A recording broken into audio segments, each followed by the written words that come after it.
Hello' বন্ধু বান্ধৱীসকল, কি খবৰ আপোনালোকৰ? আশা কৰোঁ আপোনালোকৰ খবৰ ভালে আৰু আপোনালোকৰ কৃপাত আমাৰো ভালে।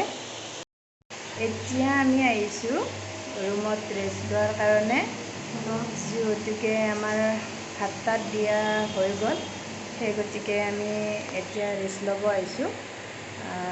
ৰেষ্ট লৈ আকৌ যাম অলপ দেৰিকৈ। 2 ঘণ্টামান ৰেষ্ট লৈ লওঁ, তাৰপিছত যাম। কিন্তু তাৰ আগতে মই আপোনালোকক এটা কথা কওঁ যে আজি মই ৰুমত এটা নতুন বস্তু লৈ আনিছোঁ আৰু আপোনালোকক দেখুৱাওঁ বুলি ভাবিছোঁ কি আনিছোঁ।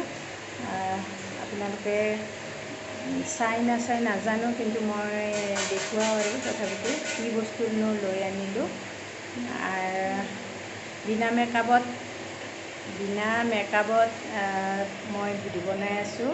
সেই গতিকে হয়তো কোনোবাই নাচাবও পাৰে, কাৰণ এনেও আজিকালি যিমানে ভিডিঅ'ত মানে কথা ক'ব নাজানিলেও ধুনীয়া হ'ব লাগে। ধুনীয়া হ'লেহে মানুহে ভিডিঅ'বিলাক চায়, আৰু যদি ধুনীয়া নহয়, এইটো পৰম্পৰা বুলি ক'লেও ভুল নহয়, কিয়নো প্ৰায় মানুহৰে এইটো অভ্যাসে দেখাত মানে ধুনীয়া হ'ব লাগিব।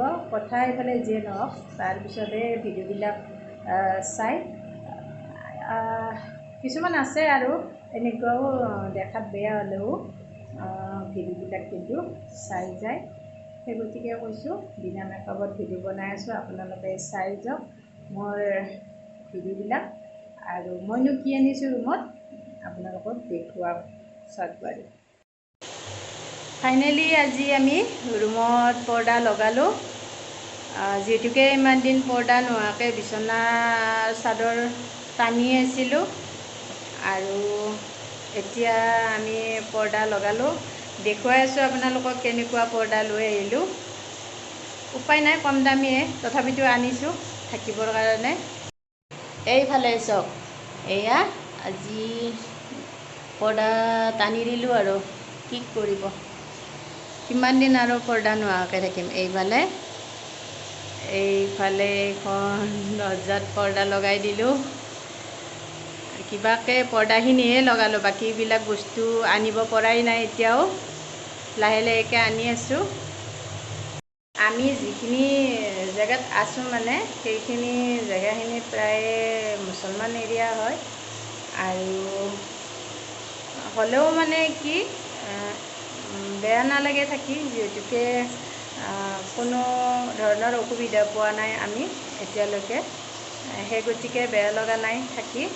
কথা হৈছে কি, যিহেতুকে আমি ইমান দিন মানে এনেকুৱাকৈ বাহিৰত থকা নাই, এতিয়া থাকিব লৈছোঁ যিহেতু ভালো নালাগে তেনেকুৱাকৈ। মানুহখিনিৰ পৰা এনেকুৱা অসুবিধা পোৱা নাই, কিন্তু নিজৰে কিবা এটা যেন ভাল নালাগে, যিহেতুকে নিজৰ ঘৰখন এৰি আহি ইয়াতে থাকিবলগীয়া হৈছে। সেই গতিকে মনটো মাজে মাজে বহুতেই বেয়া লাগে, কাৰণ ল'ৰা ছোৱালীও ঘৰত অকলে হৈ থাকে বা নিজে বনাই নিজে খাই আছে। আমি থাকিও মানে কি হয়, বনাই দিব পৰা নাই। যিহেতুকে এইখিনি সময়ত ল'ৰা ছোৱালীক বনাই খুৱাব লাগিছিলে বা সিহঁতেও খাব পাব লাগিছিলে আমাৰ হাতেদি, কিন্তু কপাল যে আমাৰ বেয়া, সিহঁতকো আমি খুৱাব পৰা নাই। উপায় নাই, সিহঁতৰ কাৰণে ওলাই আহিব লগা হৈছে।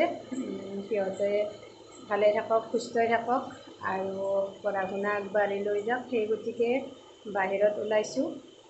নাইতো খোৱাৰ অসুবিধাৰ কাৰণে বাহিৰত ওলাবলগীয়া হোৱা নাছিল, কিন্তু অলপ হেল্প কৰিব পাৰিলে, সিহঁতক অলপ ওপৰত লৈ যাব পাৰিলে, পঢ়া শুনাৰ ফালৰ পৰাই হওক বা অন্য দিশতে হওক, সেই গতিকে ওলাই আহিছোঁ।